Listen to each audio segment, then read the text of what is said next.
When everything collapsed, there was a man standing in the garage doorway who looked me straight in the eye and said, "Whoever did this to your van, it wasn't an accident." I didn't know whether to trust him or fear him. But that night, when everything I'd built over 3 years nearly shattered in a single moment, this stranger became the only person standing on my side. Follow my story to the end. Hit like and comment what city you're watching from so I can see how far this story has traveled. The rain hammered the tin roof like a warning. Ethan Cross wiped grease from his knuckles with a rag that had stopped being useful hours ago. The fluorescent lights in the shop flickered once, twice, then held, barely. Everything in this place felt one spark away from giving up, including him. It was nearly 11. His daughter Mia was asleep 2 blocks away at his sister's house. He should have been there. Should have tucked her in. Should have read her the bedtime story she liked even though she was getting too old for it. But the Morgan sedan wasn't going to fix itself, and the rent on this shop wasn't going to pay itself. And being a single father meant choosing between presence and provision more often than he wanted to admit. He tightened the last bolt on the brake assembly and straightened up, feeling his spine crack in 3 places. 32 years old, and he already moved like his father had at 50. The thought made him reach for the half-empty coffee cup on the workbench, cold and bitter, exactly how the night felt.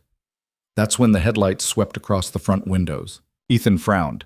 He wasn't expecting anyone. The sign outside clearly said closed, had said it since 9. He walked to the bay door, still holding the wrench out of habit, and watched as a white delivery van limped into the lot like a wounded animal. The engine sputtered, coughed, died. The driver's door opened and a woman stepped out into the rain. She didn't run for cover, didn't even pull her jacket over her head. Just stood there for a second, staring at the van like it had personally betrayed her, water streaming down her face and soaking through her clothes. Then she looked up at the shop, at Ethan standing in the doorway, and started walking toward him with the kind of determination that looked a lot like desperation. "You open?" she called over the rain. "No." She stopped a few feet away, close enough that he could see her properly now. Mid-20s, maybe. Dark hair plastered to her skull. Eyes that were trying very hard not to look like they'd been crying. She was shaking, but he didn't think it was from the cold. "I'll pay double your rate." "I said we're closed." "Triple." Ethan exhaled slowly. Every instinct he'd developed over the last 4 years told him to say no. Late-night desperation had a way of turning into problems he didn't need. But there was something in her face, not just desperation, but the kind of exhaustion that came from holding up the sky for too long. He knew that look, saw it in the mirror most mornings. "Pull it into the bay," he said, stepping aside. "And I'm not charging you triple. That's robbery." She didn't smile, didn't thank him, just nodded once and went back to the van. It took 3 tries to get it started again, and when she finally coaxed it through the bay door, the engine died with a sound like a death rattle. Ethan hit the button to close the door behind her, shutting out the rain and the night. The sudden quiet felt heavy. The woman climbed out of the van and stood there dripping on his concrete floor, arms wrapped around herself. Up close, in the harsh light, she looked even more wrecked. There was a cut on her cheek, small but fresh. Grease or dirt smudged across her jaw. Her hands were shaking badly now. "When did it start acting up?" Ethan asked, grabbing a cleaner rag from the bench and tossing it to her. She caught it automatically but didn't use it. 2 hours ago. I was making a delivery across town and the brakes went soft. Then the engine started cutting out." She paused. "I barely made it here." "Barely made it from where?" "Northside Industrial Park." Ethan's eyebrows went up. That was a solid 12 miles. "You drove 12 miles on failing brakes and a dying engine?" "I didn't have a choice. You had a phone, could have called a tow." "I don't have money for a tow." The words came out sharp, defensive. Then she seemed to catch herself, shoulders dropping slightly. "Look, I just need to know if you can fix it tonight. I have 3 more deliveries in the morning, and if I miss them, I'm done." "Done how?" "Done as in out of business, as in everything I've worked for is gone." Her jaw tightened. "So can you fix it or not? Sit, or—" Ethan studied her for a moment. The van had a company logo on the side, Bennett Logistics, with a phone number and a tagline about reliable service. The paint was faded, the lettering hand-done, a startup operation probably. the kind that ran on hope and credit cards. I can look at it, he said finally, but I'm not making promises about tonight. Depends what's wrong. She nodded, something like relief flickering across her face before she locked it down again. Thank you. What's your name? Clara Bennett. Ethan Cross. He gestured toward the small office area in the corner. There's coffee in there if you want it. Probably tastes like diesel, but it's hot.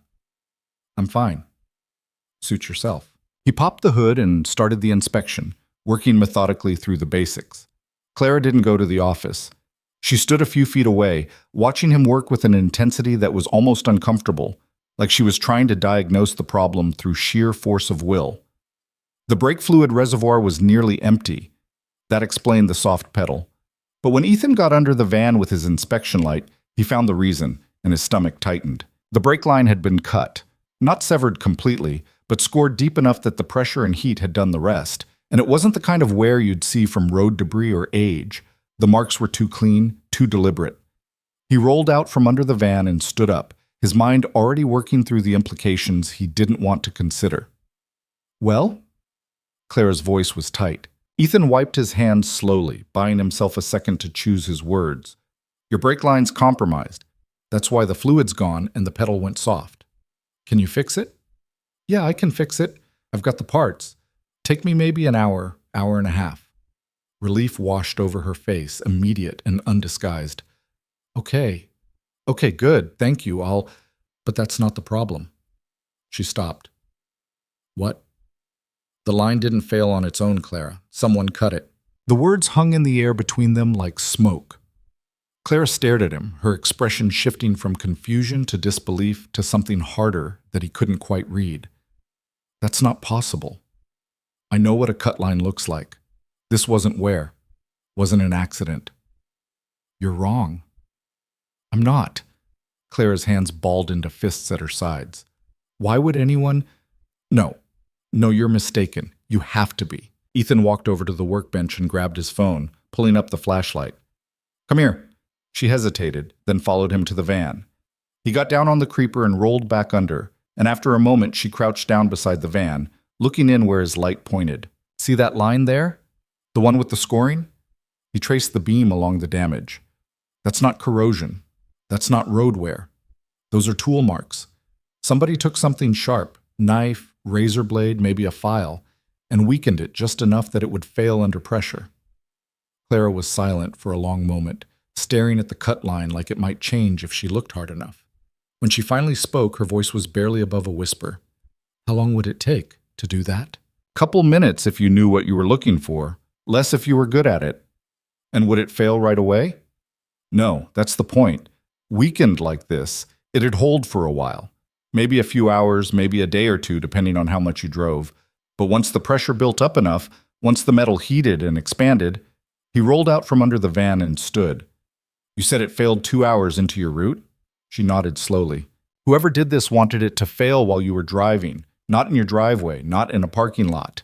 On the road. Clara straightened up, her face pale under the fluorescent lights. People don't do things like that. Not over business. What kind of business are you in? Deliveries, small stuff, local contracts. She was talking faster now, her words tumbling over each other like she was trying to outrun what he was suggesting. I started the company 3 years ago. It's just me and one part-time driver. We do pharmacy runs, document delivery, some small freight. Nothing that would make someone want to...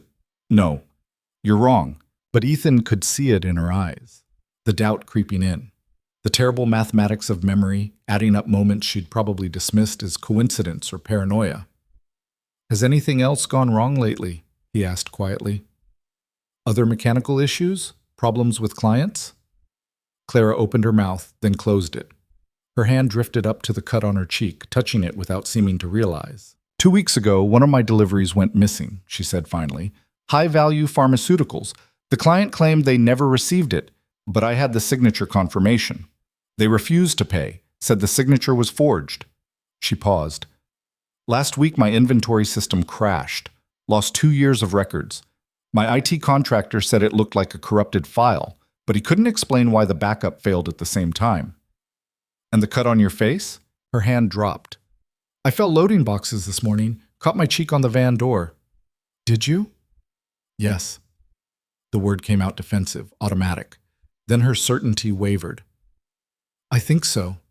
It happened so fast. The door swung back harder than I expected, like something pushed it, but there was no wind and I was alone in the parking lot. She trailed off, her expression shifting into something that looked a lot like fear. Ethan leaned against the workbench, his mind working through patterns he didn't like. Who has access to your van? Just me. I keep it locked at night, parked at my warehouse. Who else has keys to the warehouse? My part-time driver, Marcus, and... She stopped. And? Clara's jaw tightened. Derek Chen, he's my logistics contractor, handles route planning, client intake, some of the scheduling. He has a key because sometimes he needs to access the filing system after hours. How long have you worked with him? 18 months. He came highly recommended. His rates were good. His work was solid. She shook her head. He wouldn't do this. He's been helping me grow the business. Half my current clients came through his network. Ethan didn't say anything. Didn't need to. The look on Clara's face said she was already connecting dots she didn't want to see. I pay him well, she continued, but her voice had lost its certainty. On time, every time. Why would he sabotage me? Maybe he's not sabotaging. Maybe he's positioning. For what? A buyout. A takeover. Happens all the time in small operations. You crater the business, make the owner desperate, then swoop in with an offer that looks like salvation but is really theft. Clara's breath came out sharp and fast. That's insane. Is it? You said you're one bad week away from going under. What happens if you can't make payroll, can't cover your contracts?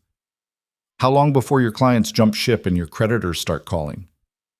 I don't know, maybe a month, maybe less if... She stopped, the realization hitting visibly. If I lose more inventory, if I miss more deliveries, if my equipment keeps failing, and when you're desperate enough, when you've got no other options, who's going to be right there with a solution? Clara's hands were shaking again, but this time it wasn't from cold or exhaustion. It was rage, bright and terrible, finally finding its target. Derek's been asking about buying in, she said, her voice low and sharp. Every few months, same conversation. He says he wants to expand his investment, become a partner instead of just a contractor. I always said no. The business is mine. I built it from nothing. She looked at Ethan, her eyes blazing. And he's been destroying it, piece by piece, making me weak enough to sell. You don't know that for sure yet. Don't I? She gestured at the van. You just showed me proof. I showed you a cut brake line. That's evidence of sabotage, not proof of who did it. Then how do we get proof? The question hung between them, and Ethan felt the weight of that "we" settle onto his shoulders like a debt he hadn't agreed to.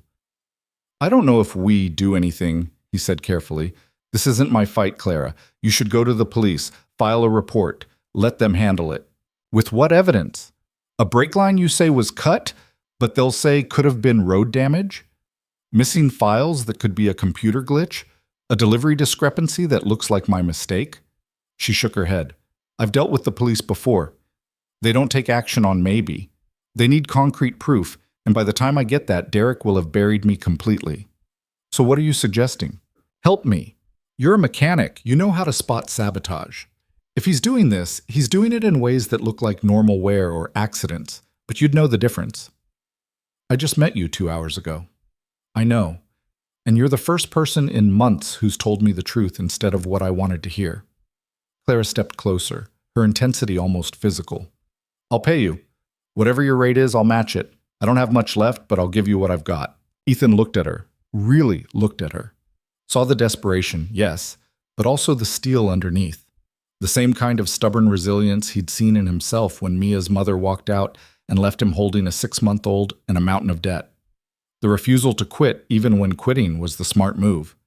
It was that recognition that made him say yes when he should have said no. I'll fix your brake line tonight, he said, and I'll take a closer look at your van, see if there's anything else that's been tampered with. But that's it. After that, you're on your own. Clara nodded, something like relief and determination mixing in her expression. That's all I'm asking. It wasn't, though. They both knew it. This was the kind of thing that didn't stay small, didn't stay simple. But Ethan had already committed, and he'd never been good at walking away once he'd stepped in. He spent the next 2 hours going over Clara's van with the kind of thoroughness that would have made his old instructor proud. The brake line was the most obvious damage, but it wasn't the only thing wrong. The oil had been overfilled, not enough to cause immediate damage, but enough to create pressure issues that would have blown the seals within a few hundred miles. One of the electrical connectors had been loosened just enough to cause intermittent starting problems. The air filter had been packed with debris that would have choked the engine within a week. None of it was dramatic. None of it was immediately catastrophic. But taken together, it was death by 1,000 cuts, each one designed to look like bad luck or poor maintenance. Clara watched him document everything, her expression growing harder with each new discovery. "Professional job," Ethan said finally, wiping his hands. "Whoever did this knew exactly how to make your van fail without making it obvious." "Could you do this? If someone asked you to?" "Probably, but I wouldn't." "Why not?" "Because I fix things. I don't break them." Clara studied him for a moment, and something in her face softened slightly. "Your daughter, the one you mentioned earlier, how old is she?" Ethan blinked at the subject change. 8, almost 9. "What's her name?" "Mia. She's lucky to have you. She deserves better than a father who works 70-hour weeks and still can't afford to take her to the movies. She deserves a father who shows up and keeps his promises. Everything else is just noise." Clara's voice was firm, certain. "Trust me on that." There was a story there Ethan could tell, something personal and painful. But before he could decide whether to ask, Clara's phone buzzed. She pulled it out, glanced at the screen, and her entire body went rigid. "What is it?" "Email from Derek, sent 20 minutes ago." Her voice was flat, carefully controlled. "He's asking if I made it home safely tonight. Says he heard there was bad weather and wanted to make sure my deliveries went okay." Ethan felt cold spread through his chest. He's checking to see if the sabotage worked. Or he's just being nice, being professional. But Clara didn't sound convinced. "At 11:30 at night, right after your van nearly killed you?" Clara stared at her phone like it was a snake. "What do I say?" "Nothing. Not yet. If he's behind this, you don't want him knowing you're suspicious. So I just pretend everything's fine? For now, until we figure out our next move." There was that "we" again. This time, Ethan didn't correct it. Clara typed out a response, her fingers moving quickly across the screen. "Made it fine. Thanks for checking. See you at the Monday meeting." She hit send and then looked up at Ethan. "Now what? Now you go home, get some sleep, and act normal tomorrow. I'll do some digging, see what I can find out about Derek Chen. Maybe he's done this before. Maybe there's a pattern." "And the van?" "I'll have it ready by 6 a.m. Brake line replaced, all the other issues fixed. It'll be safe to drive." Relief flooded Clara's face, immediate and unguarded. "Thank you. Really, I don't know what I would have—" "Don't thank me yet. We don't know how deep this goes. But you're helping me figure it out. That's more than anyone else has done." Ethan shrugged, uncomfortable with the gratitude. "I'm just fixing your van." "You're doing more than that." Clara pulled out her wallet, but Ethan waved her off. "Pay me when we're done, all of it, not just the repairs." She frowned. "I thought you said this was just tonight." "I changed my mind. Someone tries to kill you with your own vehicle, that makes it personal." "This isn't your fight, Ethan.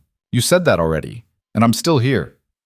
They looked at each other across the hood of the van, two strangers bound together by circumstance and a cut brake line, and something shifted in the air between them. An understanding, an acknowledgement that they'd both just stepped off a cliff and there was no going back now. "I should call you a ride, Bus," Ethan said finally. "You're not driving anywhere tonight." "I can walk. It's only a few miles." "In the rain? After everything that just happened?" He pulled out his phone. "I'm calling you a car."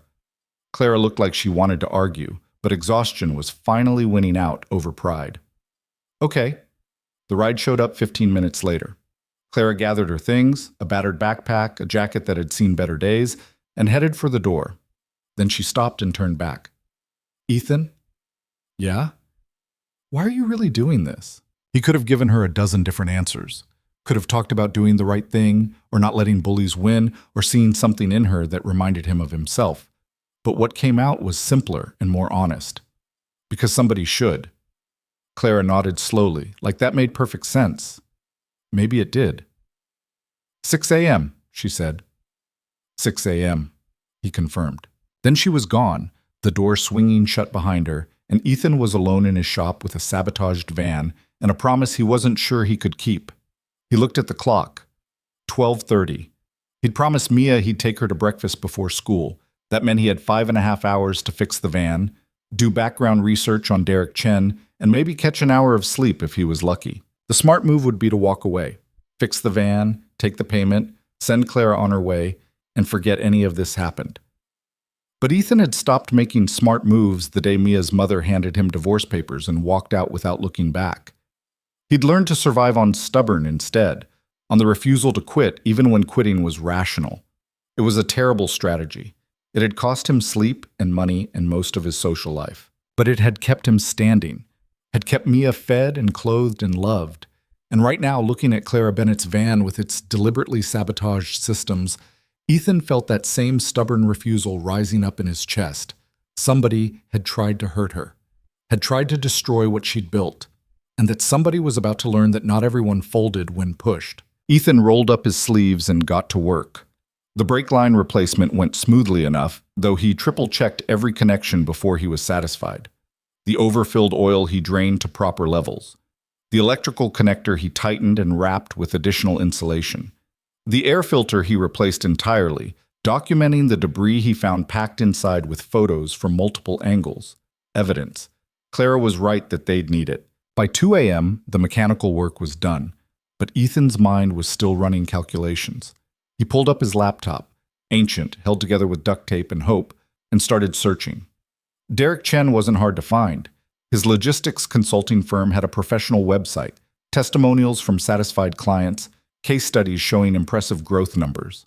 Everything looked legitimate, impressive even. But Ethan had learned a long time ago that the shiniest surfaces often hid the deepest rot. He dug deeper, moving past the first page of search results into the territory where uncomfortable truths tended to hide.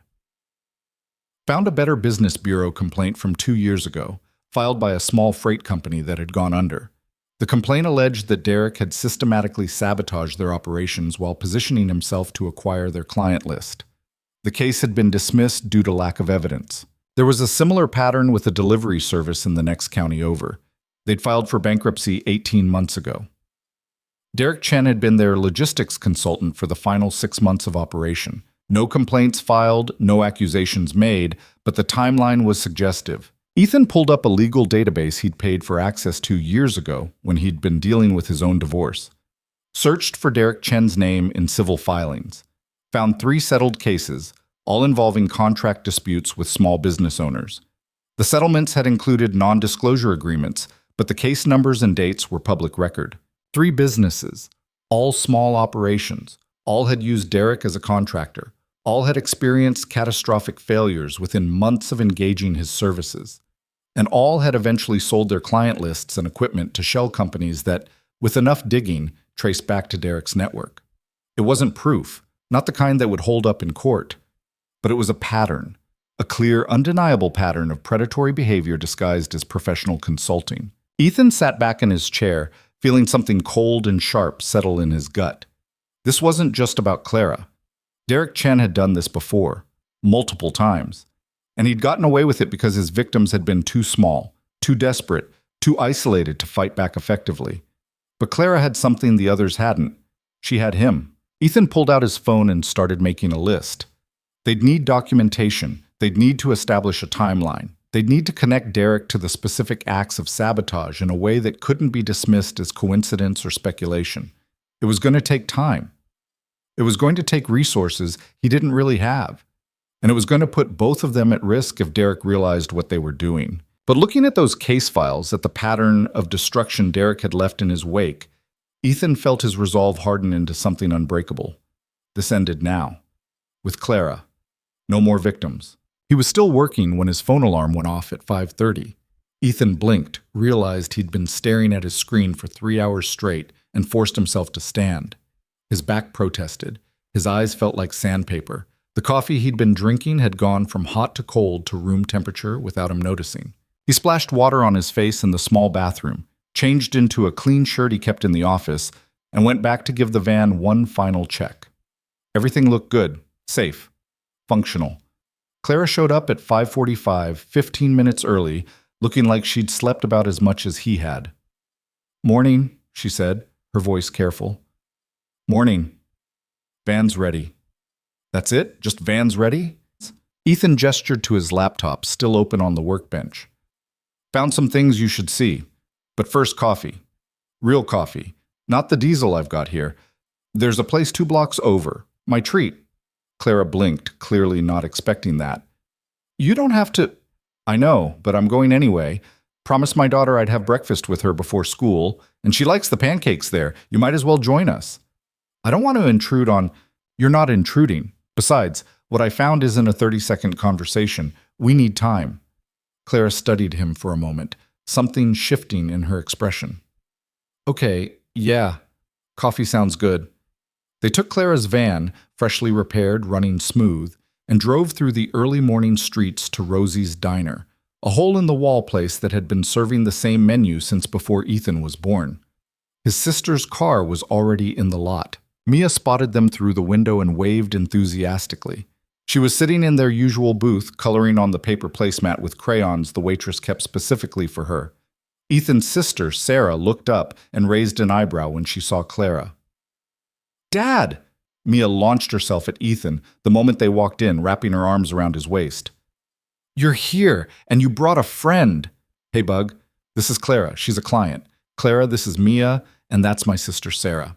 Nice to meet you both, Clara said, and Ethan could hear her trying to sound normal, trying to hide the exhaustion and stress. Mia, being 8 and oblivious to adult undercurrents, just smiled. Do you want to color with me? I'm making a picture of a dragon. That sounds great, but I think your dad and I need to talk about some boring grown-up stuff first. Maybe after? Okay. Mia went back to her coloring, apparently satisfied. Sarah gave Ethan a look that clearly said they'd be talking about this later, then made her excuses and left for work. Ethan and Clara slid into the booth opposite Mia, and the waitress appeared with coffee almost immediately. The usual? She asked Ethan. Yeah. And whatever Clara wants? Clara ordered toast and eggs, though Ethan suspected she wouldn't eat much of it. She had the look of someone whose stomach was too tied up in knots to handle food. Once the waitress left, Clara leaned forward slightly. What did you find? Ethan kept his voice low, conscious of Mia coloring 6 feet away. Derek's done this before. At least 3 times that I can confirm, probably more. Same pattern every time. Small business, sole proprietor, brings him in as a consultant, things start falling apart, owner gets desperate, sells out cheap. He's been running this game for years. Clara's face went pale. You're sure? Sure enough. I've got case numbers, timelines, bankruptcy filings. Nothing that directly proves he sabotaged those businesses, but the pattern's clear. What happened to them? The other business owners? Lost everything, mostly. One filed for personal bankruptcy. Another moved out of state. The third one I couldn't track down. Ethan paused. None of them fought back. They all just folded. Because they didn't have proof. And they didn't have resources. And they were alone. He met her eyes across the table. You're not alone. Clara's hands wrapped around her coffee cup like she was trying to absorb its warmth. This is bigger than I thought. Yeah. And more dangerous. Probably. So what do we do? Before Ethan could answer, Mia spoke up without looking away from her coloring. Dad says when something's broken, you figure out all the pieces first before you try to fix it. That way you don't make it worse. Ethan smiled despite everything. That's right, Bug. Is Clara's thing broken? Yeah, but we're going to fix it. Okay. Can I have chocolate chip pancakes? You can have whatever you want. The food arrived and they ate in relative silence. Ethan watched Clara push eggs around her plate, barely eating. Watched Mia demolish her pancakes with the efficiency of someone who'd inherited her father's appetite. Watched the early morning crowd filter in, construction workers, nurses coming off night shift, other parents grabbing breakfast before the school run. Normal people, normal problems, normal lives. He and Clara weren't going to have normal for a while. After Mia finished eating, she grabbed her backpack and gave Ethan a syrup-sticky hug. Love you, Dad. Love you too, Bug. Be good at school. I'm always good. I know you are. Sarah picked Mia up on her way to drop her at school, leaving Ethan and Clara alone in the booth with cold coffee and the weight of what came next. I need to see everything you found, Clara said quietly. Every case, every detail. I'll send it all to you. But Clara, if we're doing this, if we're really going after Derek, we need to be smart, methodical.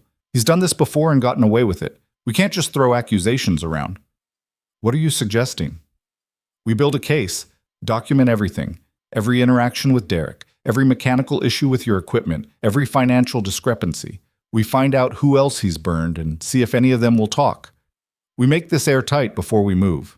That could take weeks, months even. Better slow and successful than fast and dead in the water.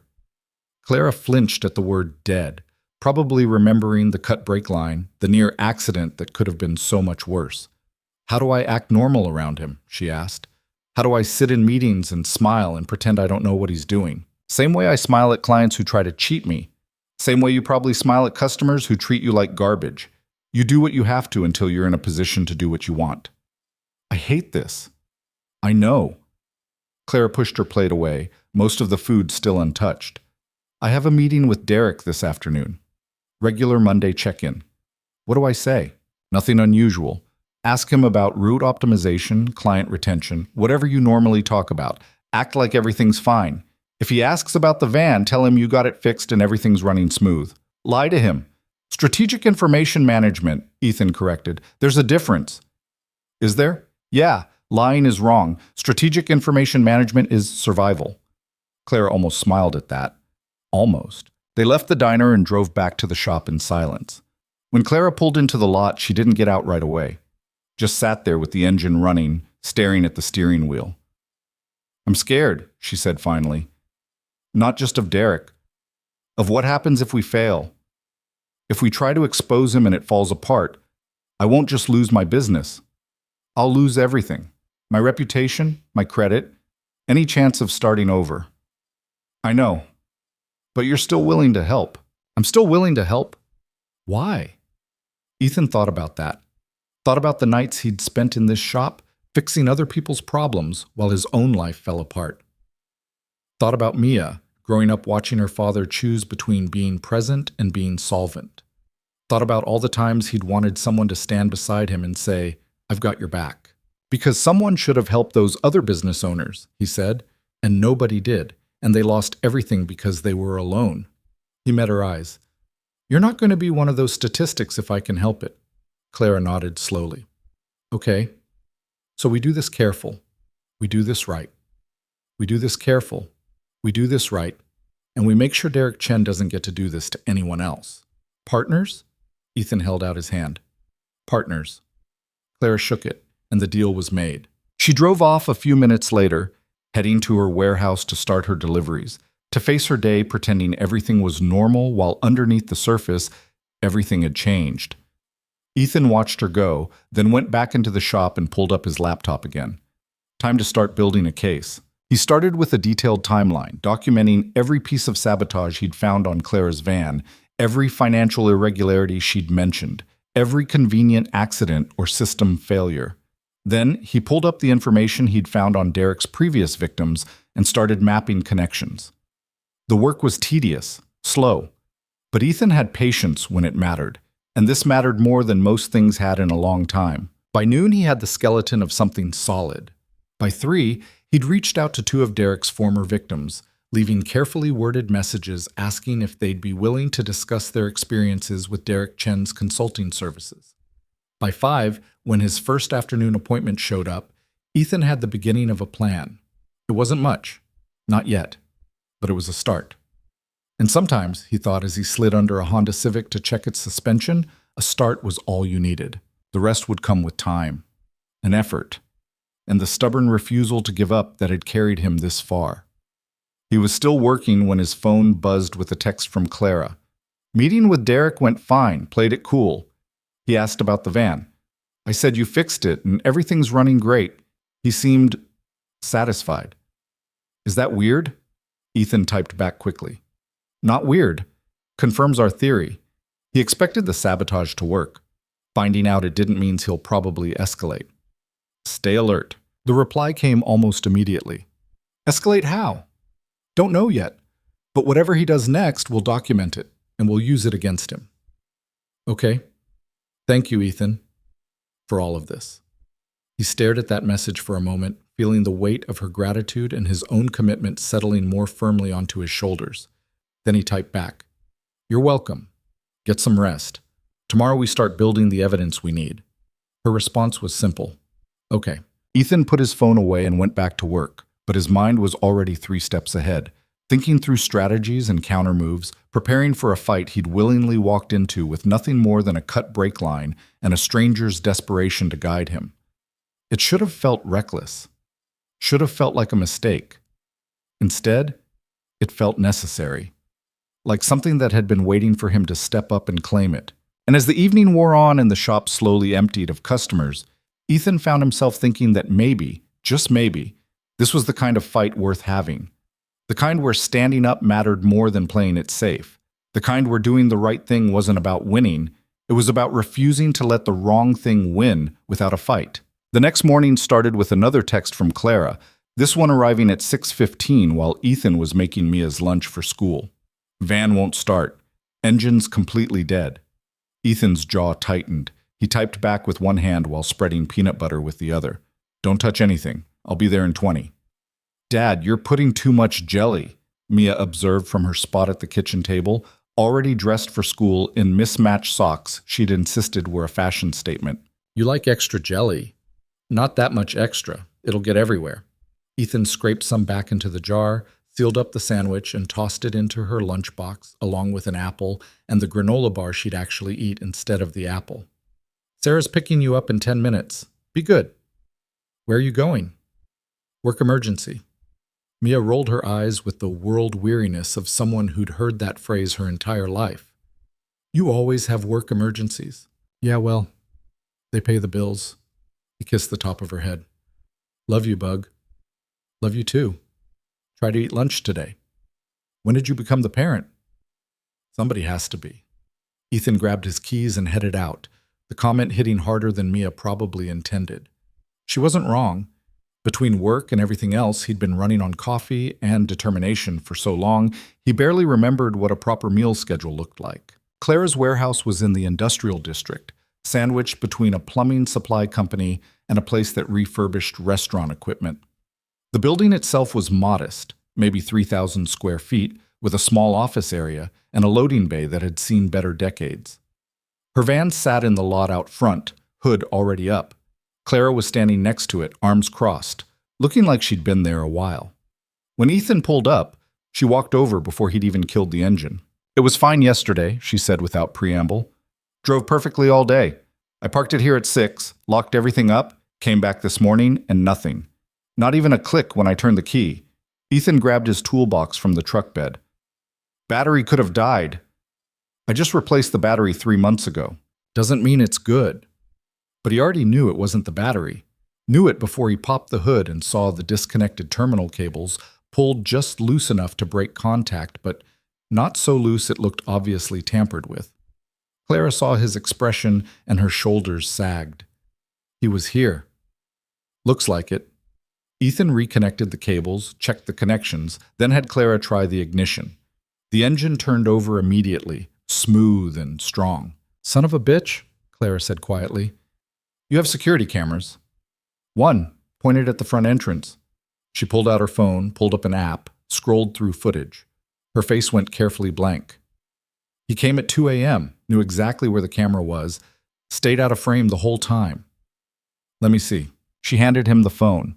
The footage showed the edge of the parking lot, the warehouse entrance clearly visible, but the area around the van was just outside the camera's range. At 2:14, a shadow moved at the very edge of the frame. A figure, definitely human-sized, keeping to the blind spot with the kind of precision that spoke to planning. "He scouted this place," Ethan said.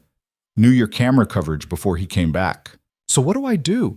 I can't afford to install cameras everywhere, and even if I could, he'd just find the next blind spot." Ethan handed her phone back. "You make him think it's working." "What?" "Right now he thinks you're rattled, scared, equipment failing, can't trust your own van, problems piling up. That's what he wants, so you don't give him the satisfaction." "How exactly do I do that when my van literally won't start half the time?" "You get it start here, right now, in front of me. You drive it to your first delivery. You act like nothing's wrong. And tonight you park it somewhere else. Clara frowned. Where? My shop. I've got security, I've got cameras, and I've got a big dog 3 doors down who barks at anything that moves after dark. I can't ask you to... You're not asking. I'm offering. Your van stays at my place until we figure this out. You can pick it up every morning, drop it off every night. It's 5 minutes out of your way.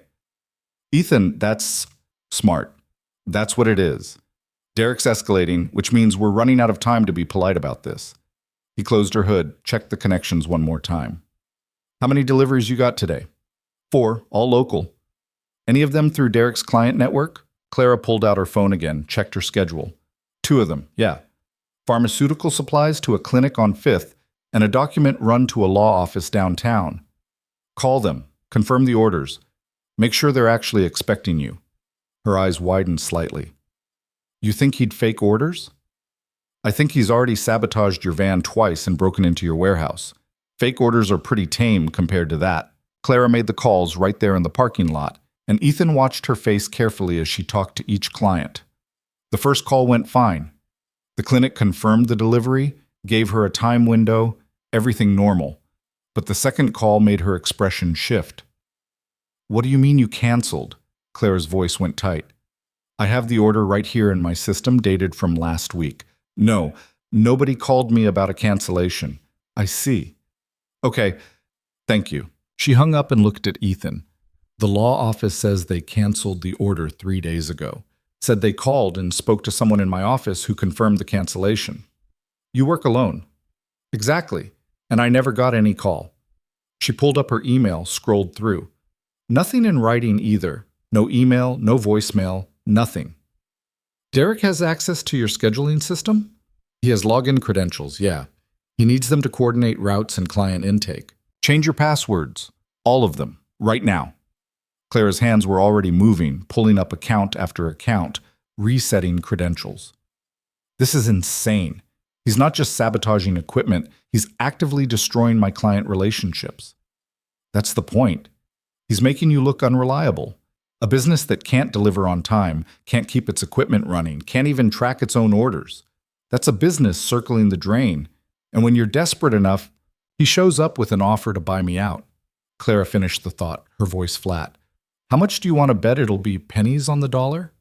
I'll take that bet, and I'll lose. Ethan leaned against her van, thinking through the timeline. How long until your lease is up on this place? 4 months? Why? Because that's probably his timeline. Get you desperate enough that when the lease comes due, you can't afford to renew. Then he's got you trapped. Clara closed her eyes briefly. When she opened them again, there was something harder there. Something that looked like decision. We need to move faster. Build the case faster. I can't wait months for this to play out. Moving fast means making mistakes. Making mistakes means Derek figures out we're onto him. So what, I just let him destroy me slowly instead of quickly? No. You let him think he's destroying you while we build evidence he can't talk his way out of. Ethan pulled out his phone. I reached out to 2 of his previous victims yesterday. One of them called me back this morning. Guy named Marcus Reeves used to run a courier service over in Parkside. Went bankrupt 16 months ago. He'll talk? He'll meet with us. Tonight, if we want. He's working construction now, gets off at 5, but hope flickered across Clara's face. If he can confirm Derek did the same thing to him, it establishes pattern. Doesn't prove Derek sabotaged your van specifically, but it shows he's got history. That matters. Okay? Yes. Let's meet him. You've got deliveries first, and you need to act normal, remember? If Derek's watching, and I guarantee he's watching, you can't suddenly change your whole routine. Clara took a breath, visibly steadying herself. Right. Normal. I can do normal. You sure? No, but I'll fake it. She climbed into her van, started the engine. It purred perfectly, all evidence of tampering erased. Where do I meet you tonight? There's a diner on Westbrook, corner of 5th. The Bluebird. 7 o'clock? I'll be there. She drove off, and Ethan watched her go before heading back to his own truck. He had 3 appointments scheduled for the day, oil changes and brake jobs that would normally have his full attention. But his mind was already elsewhere, turning over possibilities and strategies. His first call back came at noon. Marcus Reeves, former business owner, current construction worker, and Derek Chen's victim number 2. Mr. Cross? The voice was cautious, worn down. That's me. Thanks for calling back. Your message said you had questions about Derek Chen. A pause. What's your angle here? You a lawyer? Reporter? Neither. I'm a mechanic, and I've got a client who's going through the same thing you went through. Business falling apart, equipment failing, everything happening just fast enough to look like bad luck instead of sabotage. Silence on the other end. Then quietly, it wasn't bad luck. I know. That's why I'm calling. We're trying to build a case, but we need people who will talk about what Derek did. I signed an NDA, settlement agreement, when I sold my client list to Chen Holdings. Can't talk about the specifics without risking legal action. Ethan's grip tightened on his phone. Chen Holdings bought you out. For 30 cents on the dollar, I'd spent 12 years building that business. 12 years. And I walked away with barely enough to cover my debts. Bitterness bled through every word. But at least I walked away. Some people don't even get that. The NDA, does it prevent you from talking about facts, dates, incidents, timeline? I don't know, maybe. My lawyer said it was pretty broad. What if you talk to someone hypothetically? Not about your case specifically, but about patterns you've observed in general? Another pause. You're trying to trap him. I'm trying to stop him from doing this to anyone else. Good luck with that. Derek's smart, careful. Everything he does has deniability built in. That's why I couldn't prove anything, why I couldn't fight back. Marcus's voice dropped. That's why I just took the money and ran. Did he sabotage your vehicles? I can't. Not asking about your case. Asking hypothetically. If someone wanted to make a delivery business fail, would vehicle sabotage be an effective strategy? Hypothetically? Yeah. Fleet reliability is everything in this business. Your trucks don't run, you can't deliver. Can't deliver, you lose clients. Lose enough clients, you can't make payroll. It's a death spiral. And if someone had access to those vehicles, say, a logistics contractor with keys to the facility, then they could do whatever they wanted. Loosen a bolt here, disconnect a wire there, nothing dramatic, nothing that screams sabotage, just enough to create problems. Ethan could hear the pain in Marcus's voice. The man was describing his own experience while pretending he wasn't. Would you be willing to meet with my client? Just to talk. Off the record. I don't know if that's smart. Probably isn't, but it might be necessary. Marcus was quiet for a long moment. The Bluebird on Westbrook, 7 o'clock. I'll give you 20 minutes. That's it. That's all we need. Thank you. Don't thank me yet. If this blows back on me, if Derek finds out I talked to you, he won't. We'll be careful. People always say that, right up until they're not. Marcus hung up. Ethan sat in his truck, staring at his phone, feeling the weight of what they were doing settle heavier on his shoulders. Marcus was scared, genuinely scared, even 18 months after his business had been destroyed. That said something about Derek's reach, about the kind of power he wielded. But it also said something about the stakes, about what happened when people like Derek went unchallenged. The rest of the day passed in a blur of routine work that felt anything but routine. Ethan went through the motions, oil changes, tire rotations, a transmission flush on a Dodge that should have been retired years ago.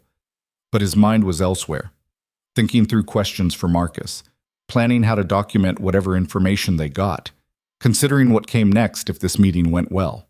Clara texted him at 4. All deliveries done. No problems. Feels wrong that it went smoothly. Ethan typed back, sometimes smooth is just smooth. Don't overthink it.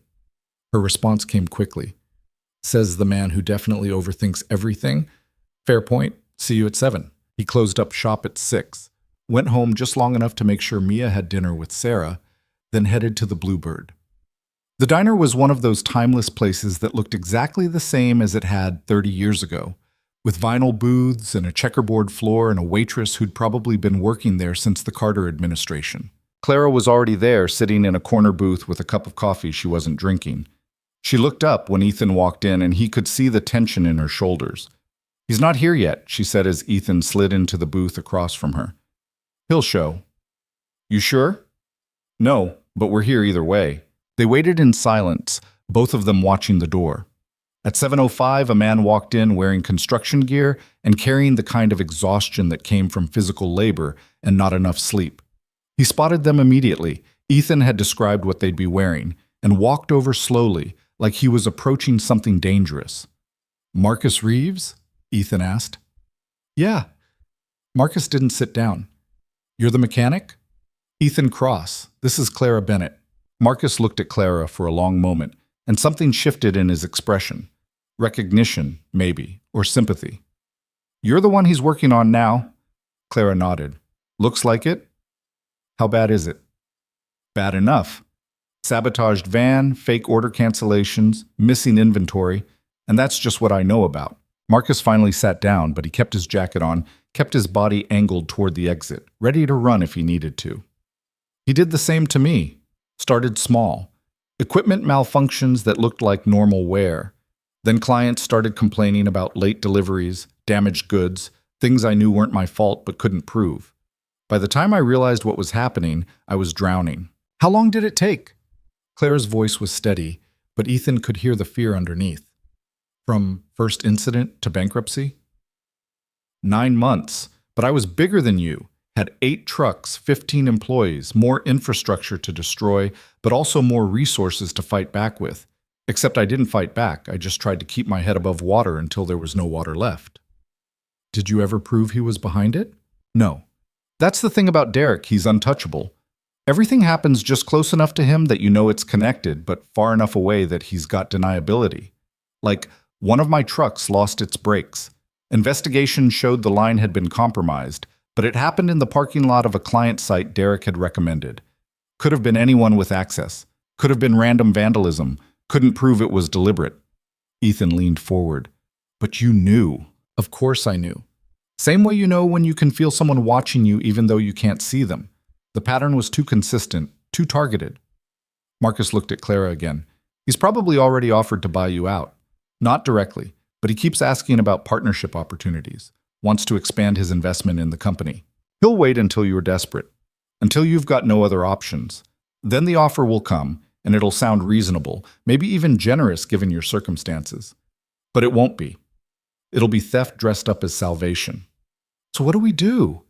Clara's hands were wrapped around her coffee cup, knuckles white.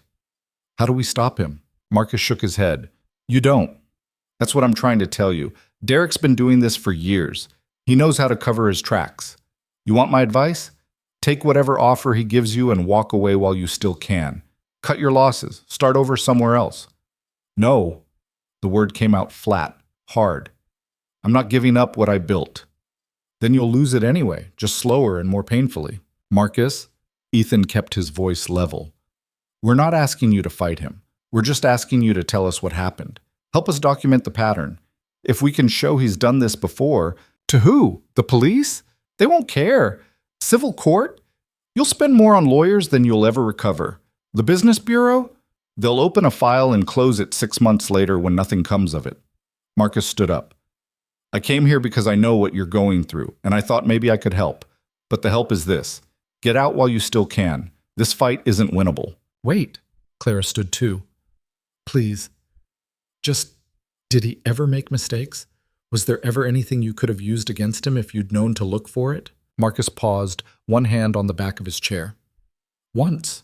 Maybe. There was a week where 3 of my trucks had problems on the same day. All different issues, but all requiring the same repair shop to fix them. Shop Derek had recommended, run by a guy named Torres. I thought it was weird at the time, but I was too busy dealing with the crisis to question it." "You think Torres was in on it?" "I think Torres did the repairs Derek told him to do, and didn't ask questions about why so many of Derek's clients needed the same work done." He pulled out his phone, scrolled through his contacts. "Here, Miguel Torres. He's still in business, still does fleet maintenance. Maybe he'll talk to you, maybe he won't. But if Derek's using the same playbook with you that he used with me, Torres's shop might come up again." He sent the contact to Ethan's phone, then looked at both of them with something like pity. "Good luck. You're going to need it." Then he was gone, walking out of the diner and disappearing into the night, leaving Ethan and Clara sitting in the booth with more questions than answers. "Well," Clara said after a long silence, "that was depressing. That was useful. How? He basically told us we're screwed. He told us Derek has a pattern. He gave us a name, Torres, and he confirmed what we already suspected. Ethan pulled out his phone, looking at Miguel Torres's contact information. We're building a case, Clara. That means collecting pieces even when they don't look like much individually. What if Marcus is right? What if this isn't winnable? Then we lose. But we lose fighting, not folding. Clara stared at him for a moment, then something like a smile flickered across her face. You're stubborn. Yeah, it's my best and worst quality. Mine too. She pulled out her own phone. So what's next? We call this Torres guy? Tomorrow. Tonight you park your van at my shop like we agreed. Tomorrow we start digging into Torres, see if there's a connection we can use. They left the diner together and Ethan followed Claire's van back to his shop.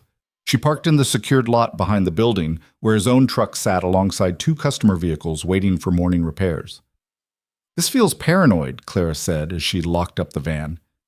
Paranoia is just pattern recognition with anxiety attached, and we've got plenty of patterns to recognize. Fair enough.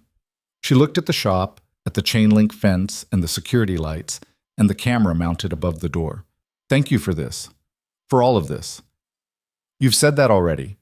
I'll probably keep saying it, then I'll keep telling you to save it for when we're done. Clara pulled her keys from her pocket, then hesitated. Ethan, what Marcus said about cutting losses and walking away, did you ever consider that? When your wife left, when you were dealing with Mia alone, did you think about giving up? The question caught him off guard, every day for about 6 months. But you didn't. No. Why not? Ethan thought about that. About the nights he'd spent staring at bills he couldn't pay, at a daughter who deserved better than what he could give her. About the 1,000 small moments when quitting would have been easier than continuing. Because Mia needed me to stay standing, he said finally. And I guess I needed to prove I could, even if it was just to myself. Clara nodded slowly. Yeah, I get that. She walked to her car, a beat-up sedan that looked like it had its own collection of problems, and drove off into the night. Ethan watched her taillights disappear, then went into his shop and pulled up his laptop. Miguel Torres. Fleet maintenance. Recommended by Derek Chen. Time to see if that recommendation was as innocent as it looked. The search started simple. Torres Auto Solutions had a basic website, a few reviews online, a business license that checked out clean. On the surface, it was just another repair shop trying to make ends meet in a competitive market. But when Ethan dug deeper, patterns started emerging. A lot of Derek's clients had used Torres for repairs. An unusual number of those repairs had happened within the same narrow time windows, and several of the businesses that had eventually failed, including Marcus Reeves's courier service, had paid Torres substantial amounts in their final months of operation. None of it was proof, but all of it was suggestive. Ethan made notes, built a timeline, cross-referenced dates and amounts. By midnight, he had a document that laid out connections even if it couldn't prove causation. His phone buzzed. Clara. Can't sleep. Keep thinking about Marcus, about how scared he looked. Ethan typed back. Fear's rational when the threat is real, but fear doesn't mean he was wrong to try, just means he tried alone. Her response took a minute. We're not alone, though. Are we? No. We're not. Good. That helps. Get some sleep, Ethan. You too. He closed his laptop and headed home, knowing full well that sleep wasn't coming anytime soon.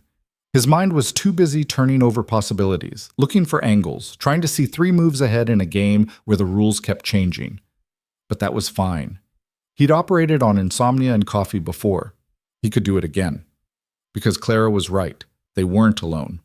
And that made all the difference. The call from Miguel Torres came 3 days later, and it wasn't the call Ethan had been expecting. Mr. Cross, this is Miguel Torres from Torres Auto Solutions. I understand you've been asking around about my shop. Ethan had been under a Subaru replacing a timing belt, and he rolled out quickly, phone pressed to his ear with a greasy hand. That's right. I'm looking into some repair patterns involving Derek Chen's client network. Then we should talk. But not on the phone. Torres's voice was tight, controlled. And not at my shop. There's a coffee place on Mercado Street, Cafe Estrella. Can you meet me there in an hour? I can do that. Come alone. If Derek finds out I'm talking to you, I'm done. The line went dead before Ethan could respond. He stared at his phone for a second, then texted Clara. Torres just called. Meeting him in an hour. He sounds scared. Her response came immediately. Want me there? No. He said, come alone. I'll fill you in after. Be careful. Always am. That was a lie, and they both probably knew it, but some lies were necessary. Café Estrella was in a neighborhood Ethan didn't know well, tucked between a laundromat and a bodega with soap-painted windows advertising produce prices. The coffee shop itself was small, maybe 6 tables, with the kind of worn charm that came from decades of use rather than deliberate aesthetic. Miguel Torres was already there, sitting at a corner table with his back to the wall and a clear view of the entrance. He was maybe 50, with the build of someone who'd spent his life doing physical work and the eyes of someone who'd learned not to trust easily. Ethan got a coffee he didn't want and sat down across from him. Thanks for meeting me, Ethan said. Torres didn't waste time on pleasantries. You're the mechanic looking into Derek Chen. Word travels fast. In this business, it has to. Derek's got eyes everywhere, and people who work with him learn to pay attention. Torres wrapped both hands around his coffee cup. You called asking about my repair work with his clients. Why? Because I've got a client who's being sabotaged, and the pattern looks familiar. Equipment failures that seem random but aren't. Repairs that happen at convenient times. And Derek Chen right in the middle of it all. Your client have a name? Does it matter? Yeah, it matters. Because if I'm going to risk my business talking to you, I need to know who I'm helping and why. Ethan studied Torres for a moment, weighing risk against necessity. Clara Bennett. Bennett Logistics. Recognition flickered across Torres's face. I know that name. Derek mentioned her a few months back, said she might need fleet services soon. When exactly? March? Maybe April? I remember because it was right before tax season and I was drowning in paperwork. Torres leaned back in his chair. He does that sometimes.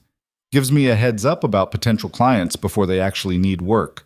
Says it helps me prepare, keeps service quality high. Or it lets you know who to watch for. Yeah, that too. Torres took a sip of his coffee, and Ethan could see him working through some internal calculation. Look, I'm going to tell you something, and if it gets back to Derek that I said it, I'm finished. You understand? I understand. 3 years ago, Derek approached me with a business proposition. Said he had clients who needed reliable maintenance, and if I gave him a percentage of the work, he'd send them my way. Standard referral arrangement. Nothing unusual. But it wasn't standard. Not even close. First few clients were legitimate.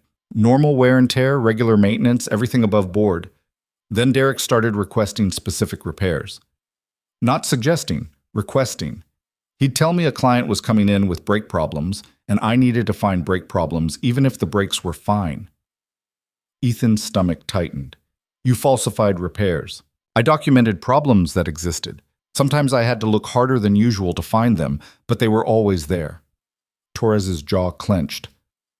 That's what I told myself anyway. That I wasn't lying, just being thorough. How many clients? Maybe a dozen over 3 years. Not a lot. But enough that I started recognizing the pattern. Derek would flag someone, I'd find problems with their fleet, they'd sink money into repairs they might not have needed, and a few months later they'd be out of business. And then Derek would acquire their assets. Usually through shell companies, yeah. He's smart about it, keeps his name off the paperwork, maintains distance, but it's always him. Ethan pulled out his phone, opened his notes. Marcus Reeves. You do work for him? Yeah, last 8 months he was in business. I probably saw his trucks twice a week. Brake lines, transmission problems, electrical issues. Everything failed right when he needed his fleet most. Did Derek tell you to find those problems? Torres hesitated, and that hesitation was answer enough. He suggested I be extra thorough with Marcus's vehicles. Said the guy was running them hard and probably neglecting maintenance. But he wasn't. No. Marcus kept good records, ran a tight operation. But once Derek put a target on someone, they were done. Just a matter of time. Ethan made notes, documenting dates and details. Is Clara on that list now? Did Derek tell you to watch for her? Not explicitly, but yeah, he mentioned her name, said she was expanding fast, probably running her equipment into the ground. Suggested I reach out, offer a maintenance package. Torres met Ethan's eyes. I didn't make the call. That's why I'm talking to you now. Because I'm tired of being part of this. Then help us stop it. How? You want me to testify? Go on record? Derek will bury me. He's got lawyers, connections, money. I'm just a shop owner trying to keep the lights on. I'm not asking you to go public. Not yet. I'm asking you to document what you know. Write it down, date it, keep it somewhere safe. And if we build a case strong enough that Derek can't lawyer his way out of it, then maybe we'll need you to verify what you wrote. Torres looked away, staring out the window at the street beyond. You know what happens to people who cross Derek? Marcus Reeves is doing construction work now, makes $12 an hour. He had a business worth $500,000, and now he's pouring concrete for barely enough to cover rent. I know, I talked to Marcus. Then you know this is bigger than one sabotaged van. This is Derek's whole operation. You go after him, he's going to come after you with everything he's got. Let him. Ethan's voice was steady. I'd rather fight and lose than watch another person get destroyed without pushing back. Torres studied him for a long moment. You got kids? A daughter, 8 years old. Then you're risking her stability for someone you barely know. That's smart? Probably not, but it's necessary. Why? What's Clara Bennett to you? Ethan thought about that. About late nights in the shop. About cut brake lines and fake cancellations. About the look in Clara's eyes when she'd realized how deep Derek's sabotage went. She's someone trying to survive on her own terms, and someone trying to take that away from her. That's enough. Torres nodded slowly, like that made sense even if it was foolish. Okay, I'll document what I know, but I'm not going to the police with it, and I'm not signing anything official until I see Derek in handcuffs. Those are my terms. Deal. They shook hands across the table, and Ethan felt another piece of the case click into place. Not proof yet, but evidence. Foundation they could build on. He was halfway back to his shop when Clara called. How'd it go? Torres is dirty, but he wants out. He'll document what he knows about Derek's operation. That's good, right? It's a start. But Clara, we've got a problem. Torres confirmed Derek's been planning this for months. You were already on his radar back in March. Silence on the other end. Then quietly, that's when he first brought up the partnership idea. Said he was impressed with my growth, wanted to expand his involvement. He was positioning, getting everything in place before he started tearing you down. So what do we do now?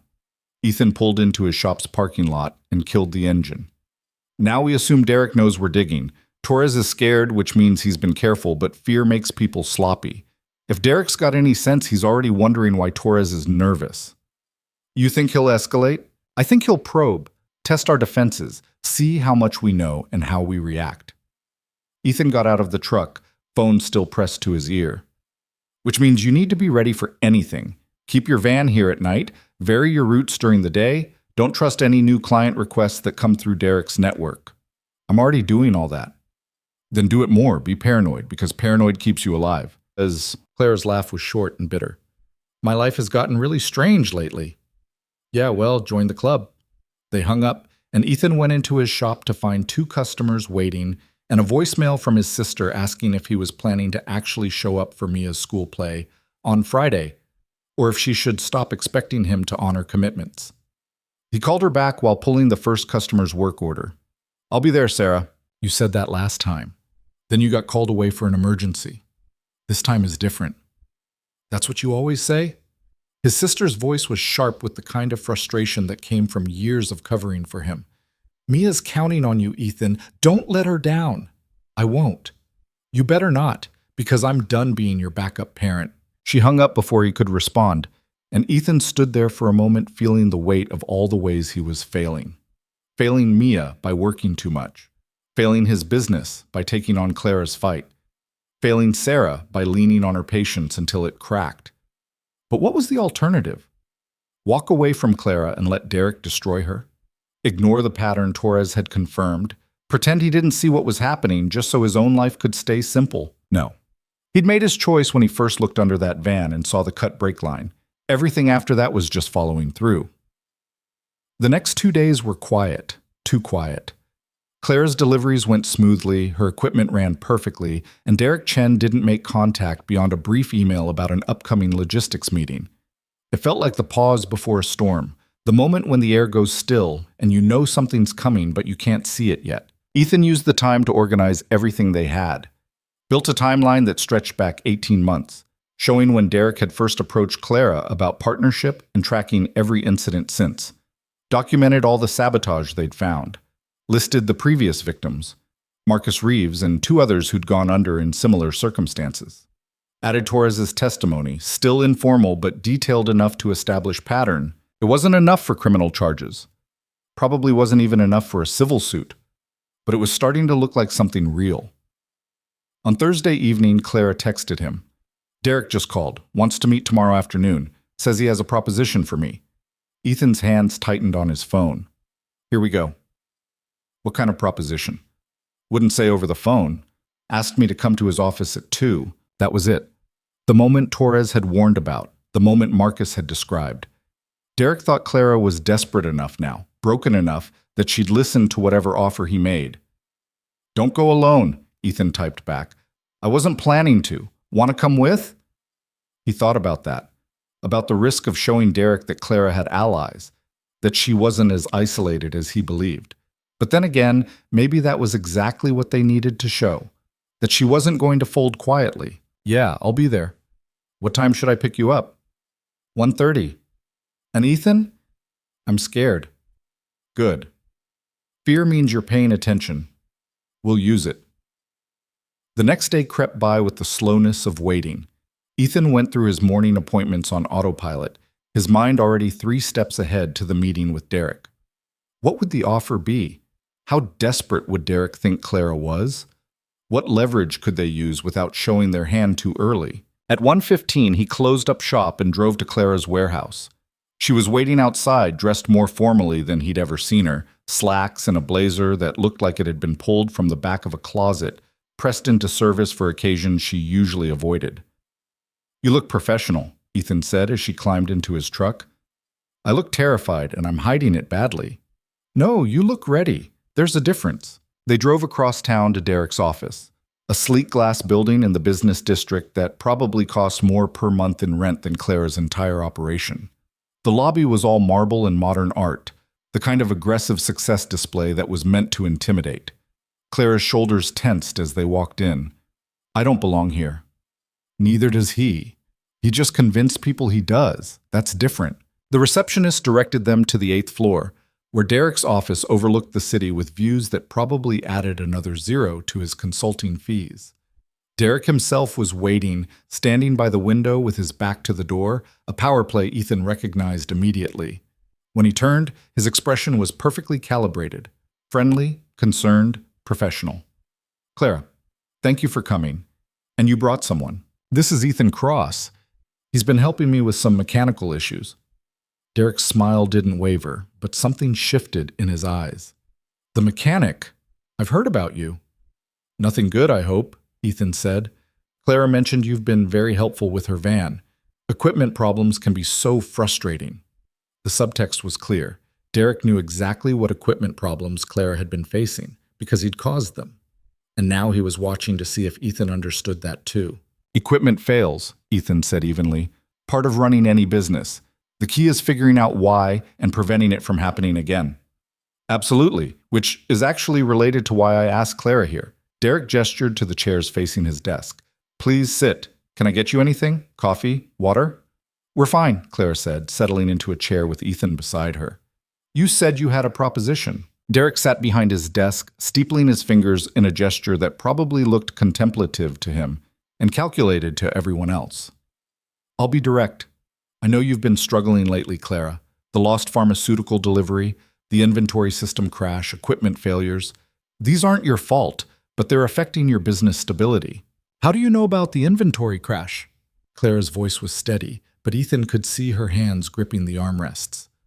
I didn't mention that to you. I keep tabs on my clients, professional responsibility. Derek pulled out a folder, slid it across the desk. I've been analyzing your financials, just the parts you've shared with me for logistics planning, and I'm concerned. Your margins are tighter than they should be, your equipment maintenance costs are rising, and you're 1 bad month away from serious trouble. Clara opened the folder. Ethan leaned over to look, and what he saw made his blood run cold. Detailed financial projections showing Bennett Logistics spiraling into bankruptcy within 3 months. Client retention charts showing steady decline.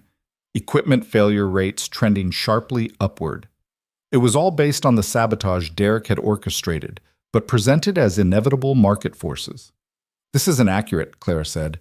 My client retention is actually stable, and your equipment is aging. The data doesn't lie. Derek's tone was sympathetic, understanding. Look, I'm not here to criticize, I'm here to help, which is why I'm making you an offer. Here it was. The buyout. The trap disguised as salvation. I want to acquire Bennett Logistics, Derek continued, not as a hostile takeover, but as a partnership that protects what you've built.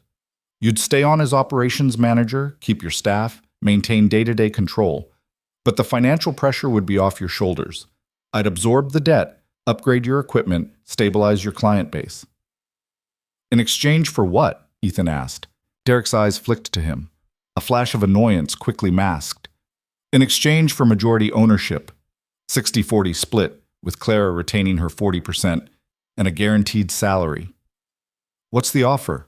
Claire's voice was flat. Derek slid another paper across the desk. $80,000 for your entire operation. Assets, client list, brand, everything. $80,000. For a business Claire had built from nothing over 3 years, for equipment worth twice that much, for a client list that generated steady revenue, for a brand she'd established in a competitive market, it was theft, dressed up as generosity. Clara stared at the number. You're offering me $80,000 for a business that cleared $120,000 last year alone. Last year. But this year you're on track to lose money. The trend is clear, Clara. You can fight it and watch everything collapse, or you can make a strategic exit while there's still value to preserve. Strategic exit, Clara repeated, her voice carefully neutral. That's a nice way of saying surrender. That's a realistic way of saying adapt. The market is changing. Competition is intensifying. Small operators like you are getting squeezed out by larger firms with better resources. This isn't personal, it's business. Ethan had heard enough. What's the timeline on this offer? Derek looked at him again, and this time the annoyance was harder to hide. I'm sorry, but this is a conversation between Clara and myself. Ethan's here as my advisor, Clara said. Anything you say to me, you can say in front of him. A muscle twitched in Derek's jaw. Fine. The offer stands for 72 hours. After that, I'll need to reconsider whether I want to take on the risk of an operation in decline. And if I refuse? Then you continue operating as you have been. I'll still provide logistics consulting. I honor my contracts, but I won't be able to offer this kind of financial rescue again. The threat was subtle but unmistakable. Refuse the buyout, and the sabotage would continue. Accept it, and Clara would lose everything she'd worked for. Ethan watched Clara's face, saw her working through the calculations, saw her weighing surrender against fighting, known loss against uncertain victory. Then he saw her spine straighten. I'll need time to review this with my advisors, Clara said, closing the folder. 72 hours is tight for a decision this big. Business waits for no one, surely you understand that. Derek's smile was back, smooth and professional. But I respect your need for due diligence. Take your 3 days. Consult whoever you need to consult. Just understand that every day you wait is another day your business bleeds money. They stood to leave, and Derek walked them to the door with the graciousness of someone who'd already won. Clara, I know this is difficult, but sometimes the hardest decisions are the most necessary ones. Think about your future. Think about whether you want to spend the next year fighting a losing battle or whether you want to move forward with stability. In the elevator down, Clara didn't speak, didn't move, just stared at the numbers descending with an expression Ethan couldn't quite read. It wasn't until they were in the truck, doors closed and engine running, that she finally said something. He's going to destroy me, isn't he, if I don't take the offer? Yeah, he probably will. So what do I do? Ethan pulled out of the parking garage into late afternoon traffic. You do what you've been doing. You keep operating. You keep documenting. And you give me 3 days to build a case strong enough that Derek Chen realizes you're not an easy target. 3 days isn't enough time. It has to be, because in 3 days he's going to want an answer, and we need that answer to be backed by enough evidence that he knows if he pushes you further, we push back harder. Clara leaned her head against the window.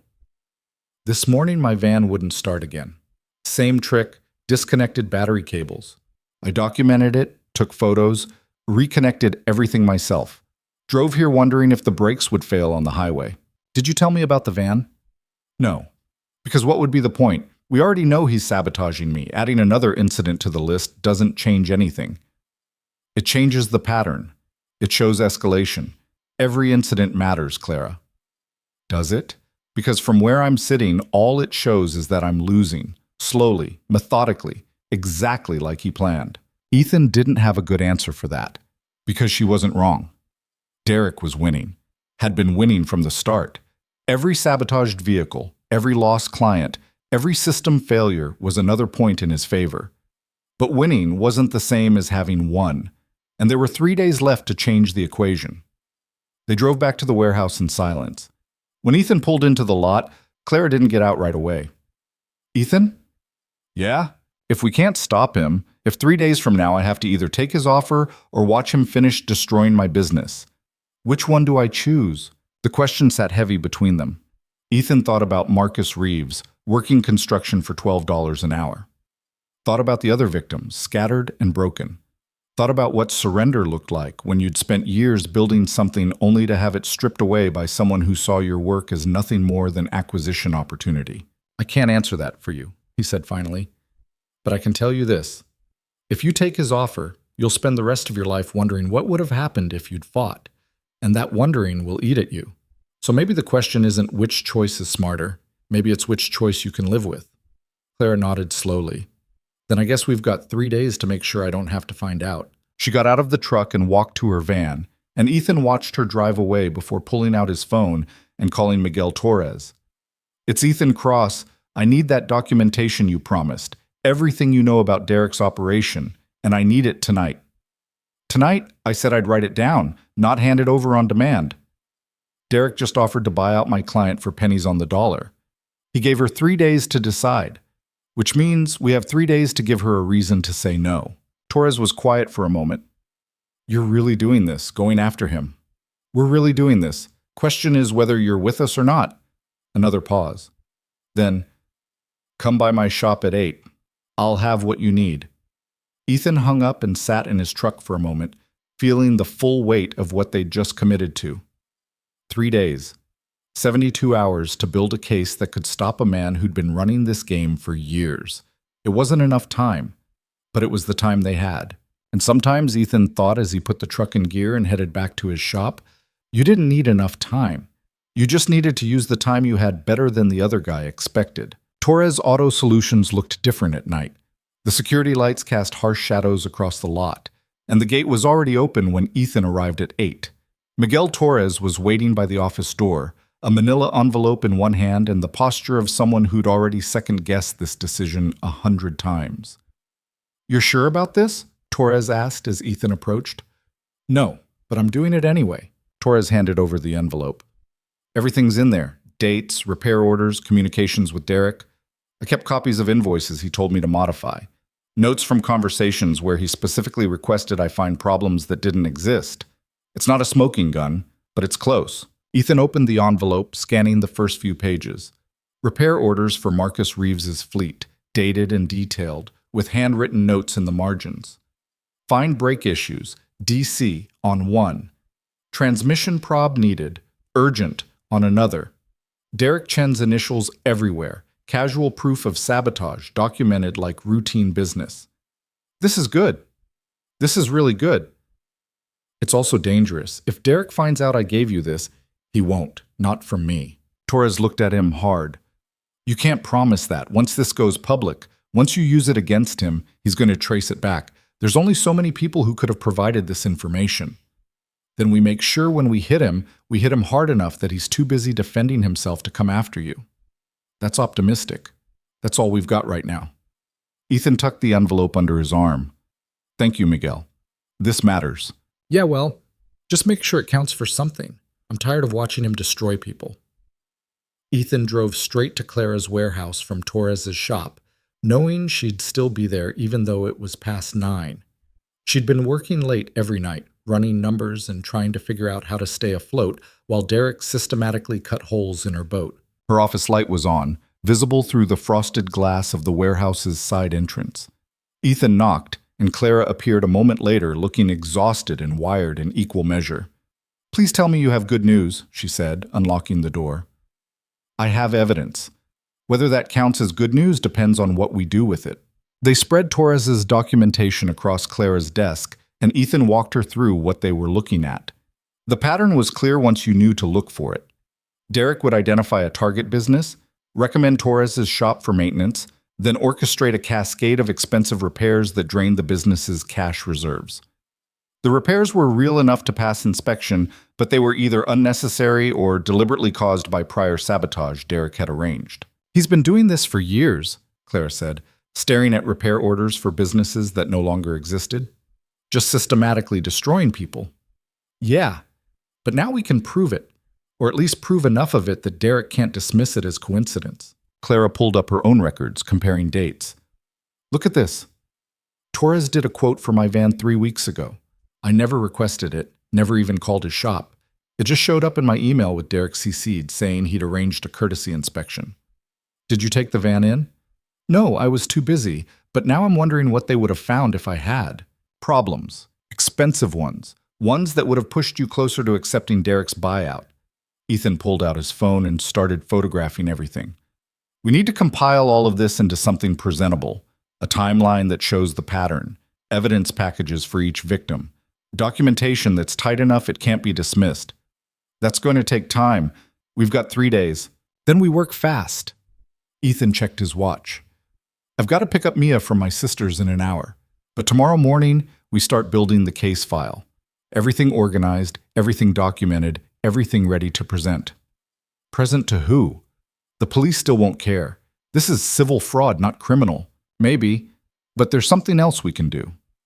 Ethan had been thinking about this since the meeting with Derek, turning it over in his mind.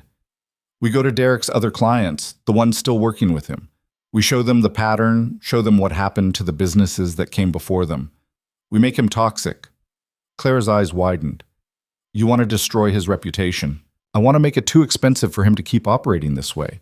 Right now he's winning because his victims are isolated and scared.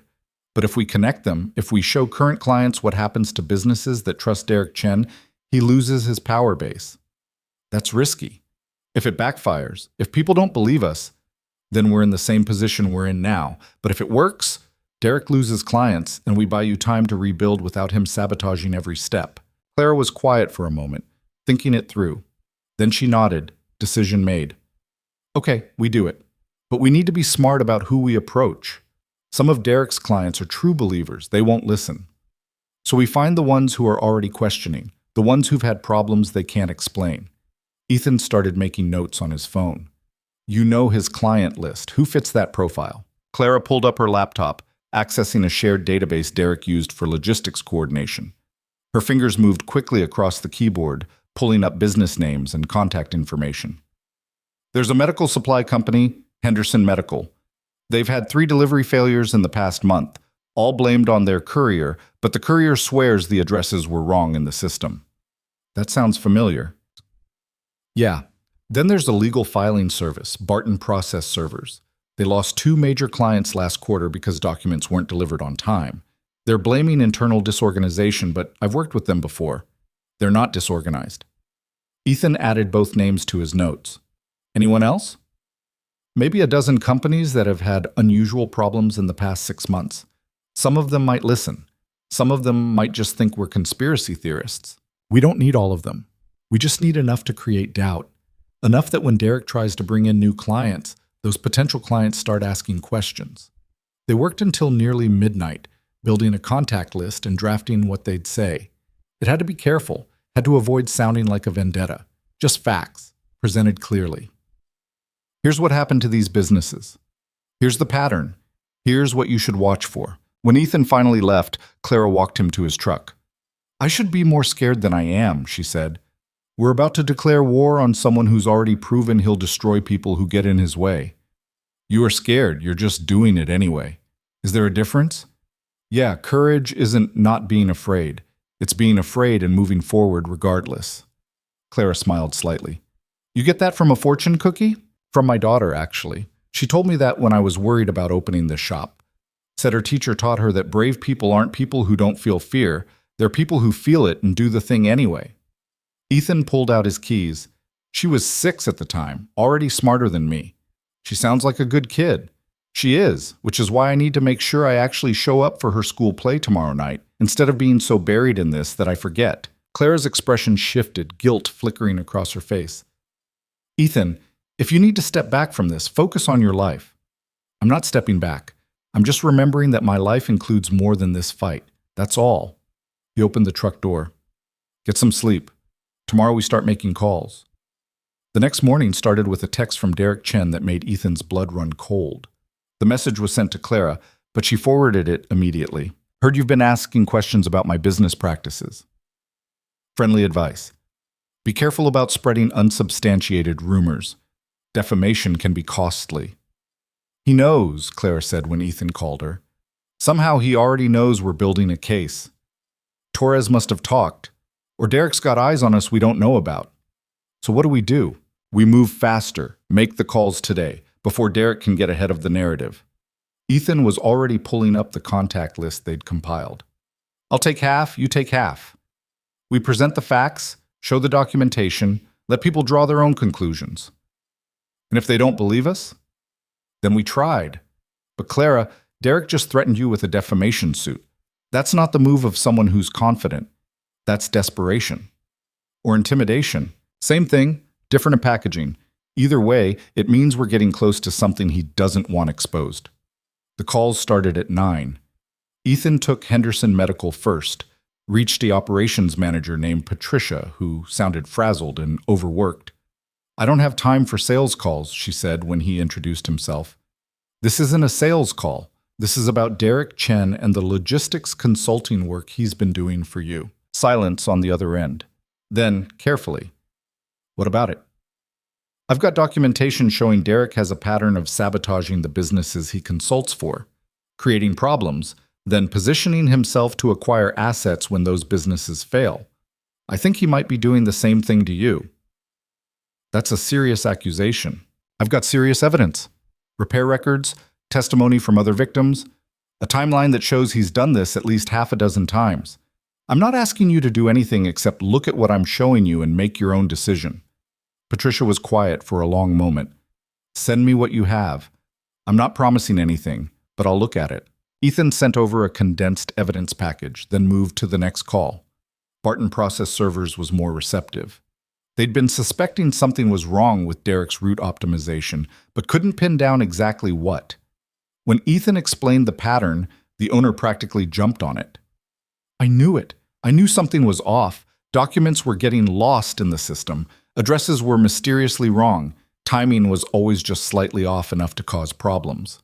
Derek has access to your scheduling system? Full access. He said he needed it to optimize routes. He's using it to create failures. Same pattern he used with other clients. Ethan walked him through the documentation. The question is what you do with this information. I terminate his contract today, and I probably call my lawyer. 2 calls in, and they had 1 solid hit and 1 possible.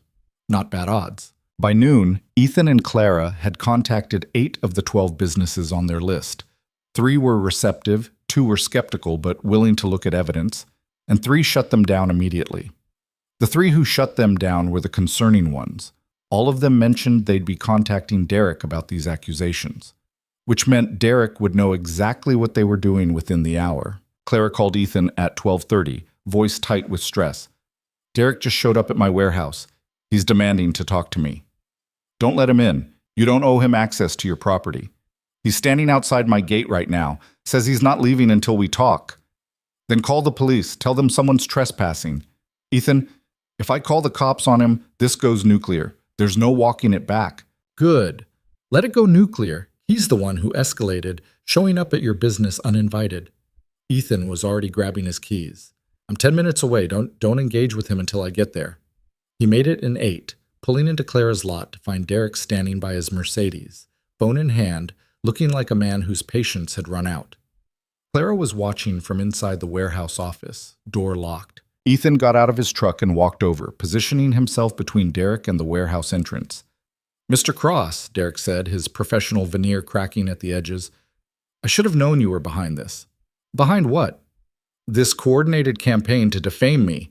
calling my clients, spreading lies, trying to destroy my reputation. We're not spreading lies, we're sharing facts. There's a difference. Derek's face went tight with controlled anger. You've made a serious mistake, both of you. I tried to help Clara, offered her a fair deal, and this is how she repays me? By conspiring with some mechanic to ruin my business? Your business ruins itself. We're just pointing it out. You have no idea what you're dealing with. I have lawyers who will bury you in litigation. I have connections that will make sure you never work in this city again. And I have evidence of defamation that will— What evidence? Ethan cut him off. We've stated facts, documented facts. If you want to sue us for that, go ahead. Discovery should be interesting. Derek's jaw clenched. This isn't over. You're right. It's not. But it's not going the way you planned either. Ethan pulled out his phone, showing Derek a screenshot of an email. That's from Barton Process Servers. They terminated your contract this morning. Henderson Medical is reviewing your work with their legal team. And I've got 3 more clients who are asking very uncomfortable questions about repair patterns and system failures. For the first time since Ethan had met him, Derek Chen looked genuinely rattled. You can't prove any connection between me and those incidents. Maybe not in criminal court, but in the court of public opinion. We've got enough to make you toxic. Every business you touch from now on is going to know what happened to the businesses you touched before. That's going to make consulting real hard.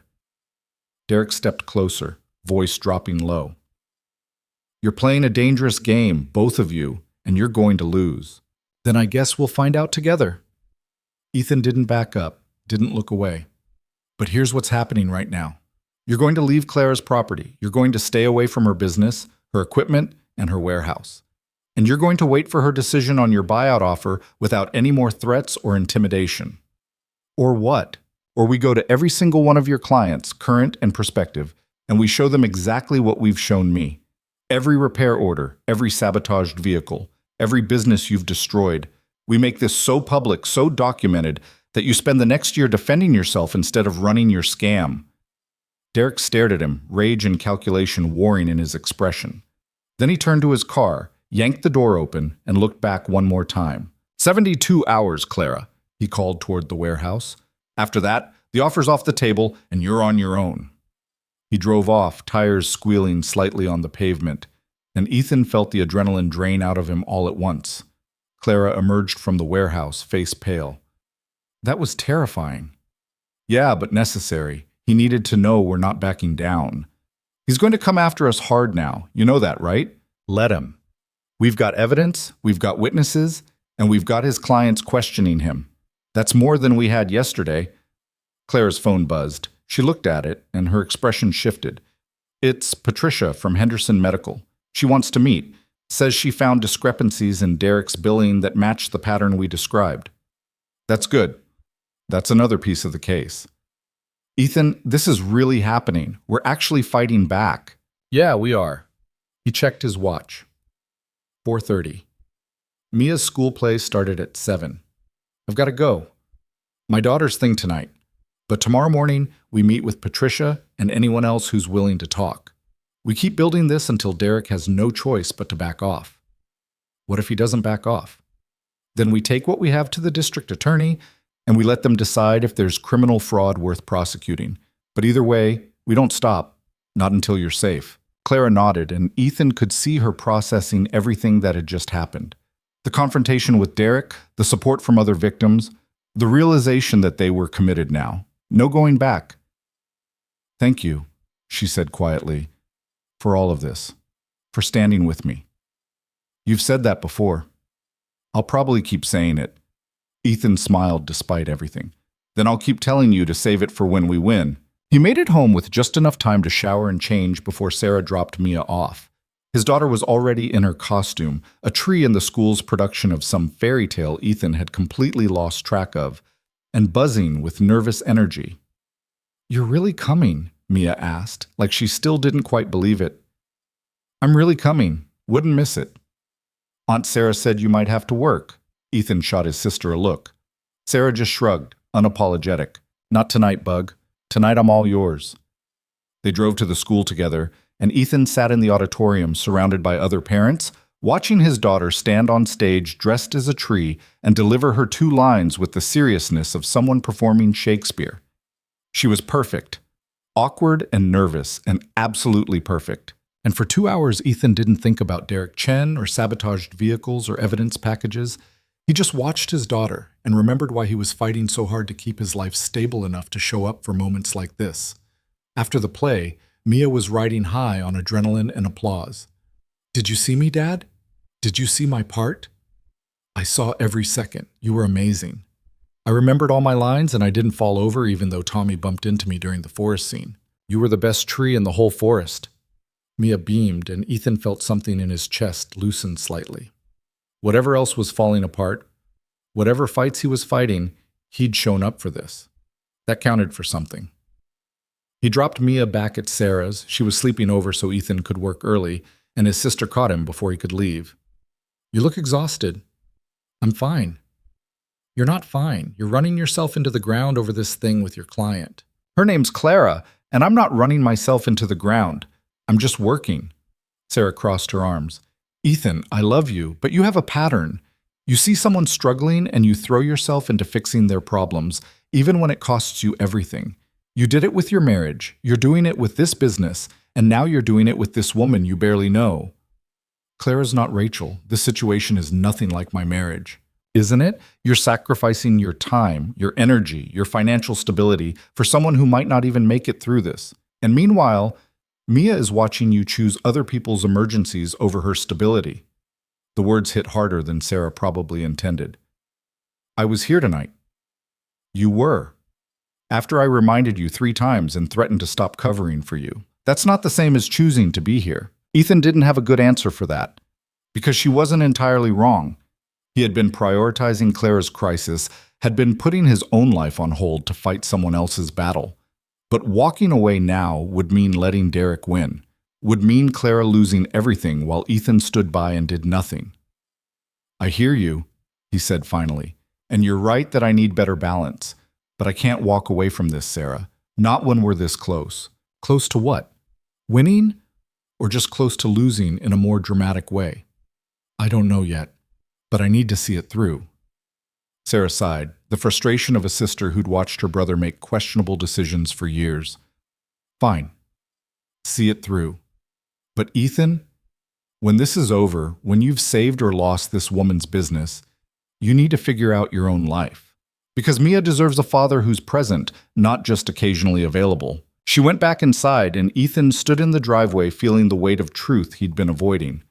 Sarah was right. He'd been so focused on Clara's fight that he'd let his own life become collateral damage. But 48 hours. That's all that was left of Derek's deadline. 48 hours to either break his hold on Clara's business or watch it collapse. After that, Ethan could figure out his own mess. He drove back to his shop and found Clara's van in the lot, which meant she was inside working. He found her at his desk, laptop open, surrounded by printouts of evidence. "Couldn't sleep?" he asked. "Couldn't stop thinking. Patricia from Henderson sent over her billing records. Look at this." She showed him a spreadsheet. "Derek's been charging her for route optimization, but the routes aren't optimized. They're deliberately inefficient. She's been paying him to make her business run worse. That's fraud. Actual documentable fraud. And it's the same pattern across 3 other companies I've talked to today.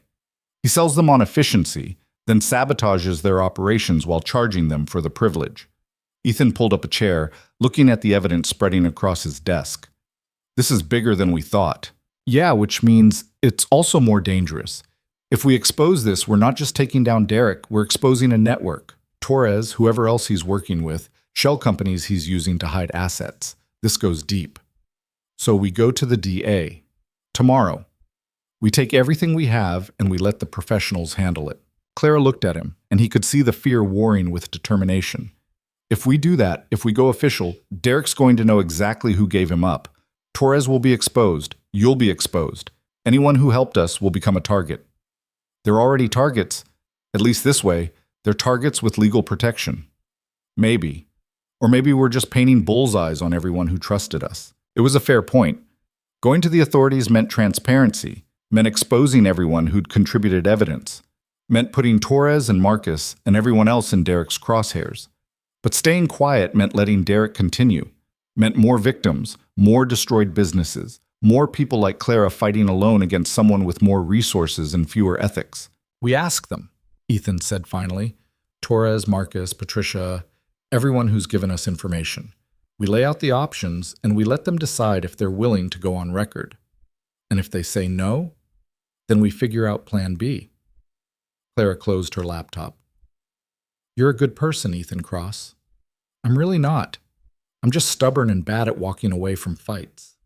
Same thing sometimes. They worked until past midnight, organizing evidence and preparing for the conversations they'd need to have tomorrow. When Clara finally left, Ethan stayed in the shop, unable to shut his brain off. 48 hours left on Derek's deadline.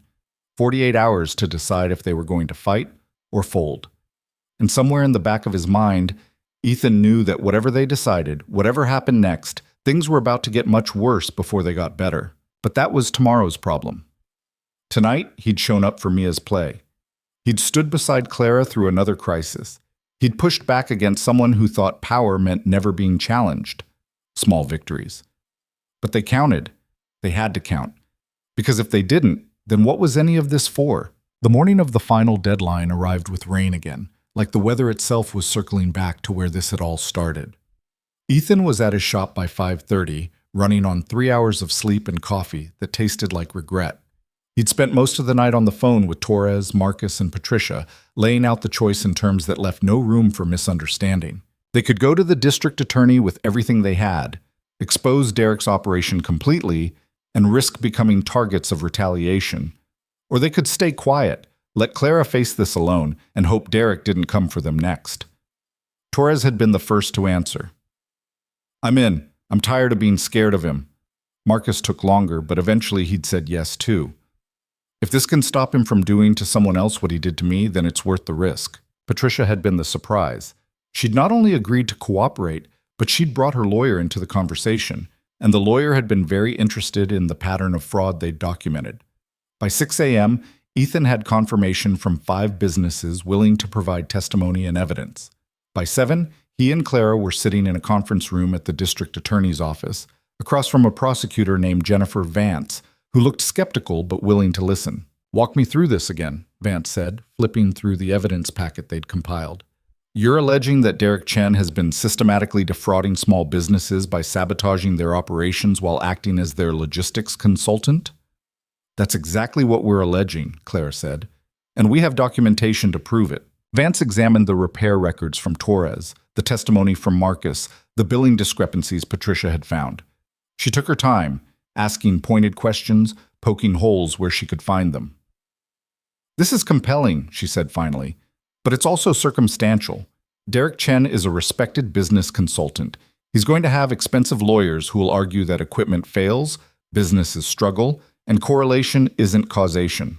What about the pattern? Ethan asked. 6 businesses in 3 years, all following the same trajectory, all using the same repair shop, all experiencing the same types of failures, all ending up bankrupt or forced to sell. Patterns suggest behavior. They don't prove intent. Vance closed the folder. But there might be enough here to open an investigation. Let me run this by my supervisor, see if we can get authorization for subpoenas. If we can access Derek's communications, his financial records, we might find the smoking gun. How long will that take? Clara's voice was tight. Weeks? Maybe months. These things move slowly. I don't have months. I have... Clara checked her watch. 11 hours before Derek's buyout offer expires.